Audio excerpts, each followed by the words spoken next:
everybody, welcome to day 11 of my 12 days of yoga challenge. We're almost at the end. I really am sad to say that we are almost at the end, but I really hope you've enjoyed it. I've certainly enjoyed doing this for you, and I've loved reading through your comments and your experiences that you've shared. So thank you so much for that.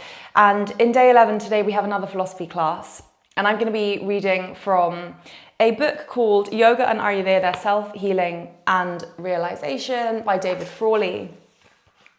And I'm going straight in on page 291 if you have this book. Now, we're going to be talking about the word Sankalpa. It's this will, it's this desire, it's this drive that we have in life. Intention is another way that we might see it being said here. So before I start with the reading, come into a meditative posture. So you could be kneeling or you could be cross-legged. Close your eyes and just ask yourself what you feel is your intention, which is a pretty big question. But in life, what do you feel is your purpose, your intention? You might not feel like you have one. That's also okay. But just see if you thought about it before. And if you're struggling to think of what it already is, why don't you think of one that you can set for this class? Perhaps to be open. Perhaps to be still. To surrender. So setting an intention for yourself. And keep the eyes closed. If you didn't already have them closed, feel free to shut them, just so you can get a little bit deeper into the reading. And with your eyes closed, I'm just going to read to you.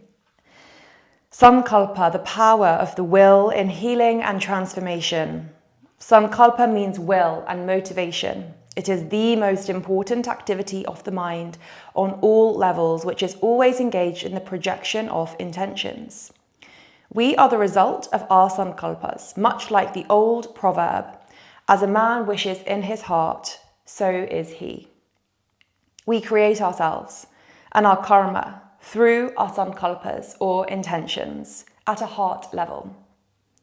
Sankalpa is the main mental action for creating samskaras, the deep-seated conditionings behind the mind and heart. Yoga cultivates the will or sankalpa for self-realization. Ayurveda cultivates the will or sankalpa of healing. Whatever action we do should be preceded by a sankalpa or statement of intentions. For example, I intend to do the following action in the following manner for a specific period of time in order to produce the following result. Sankalpa is like a plan or strategy. We do something in a certain way to arrive at a certain goal. The result that we gain tells us the nature and value of our action. No action is done without the seeking of some sort of result. This result depends upon the intention behind the action, not simply the externalities of what we do. Higher or spiritual actions seek a result that is not ego-bound, like the development of consciousness and the alleviation of suffering for all beings. Lower actions reflect ego desires, to get what we want, to accomplish, achieve, or gain for ourselves in some way or another. Spiritual sankalpas direct us within and help liberate the soul. Ego-based sankalpas direct us without and bind us further to the external world. Sankalpa implies not only developing our own will, but also allying our will with the forces that can help it achieve its aim. Therefore, it involves the seeking of help, blessings, or guidance. Sankalpas are generally projected as various affirmations and vows. So just with your eyes closed, in that same position, taking a moment, taking all of that information in, soaking it up, thinking to yourself, what is my intention in my day-to-day tasks, in my overall life? Is it more led by ego and more about what I can gain? Or is it more driven by the spiritual side to take us deeper within.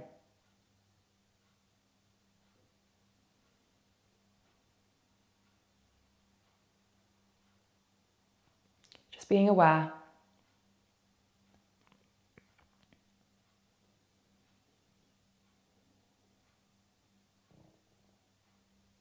By practicing Sankalpa in a way that is spiritual, we can move away from this attachment to the external world and this attachment to always wanting to know what the result will be. Will it be in our favor? Will it not be in our favor?